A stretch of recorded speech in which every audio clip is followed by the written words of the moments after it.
Debbie, wat soek jy in jou droomhuis? Okay Michael, as ek nou regtig moet dink, dan dink ek 'n pizza oven. Kayla, wat soek jy in jou droomhuis?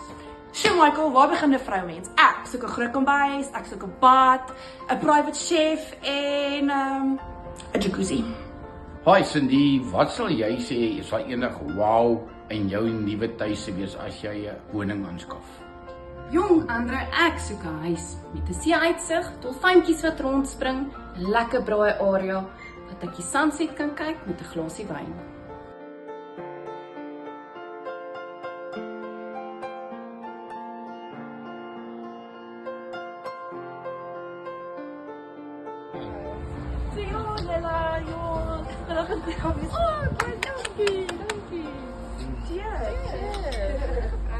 Ja, happy.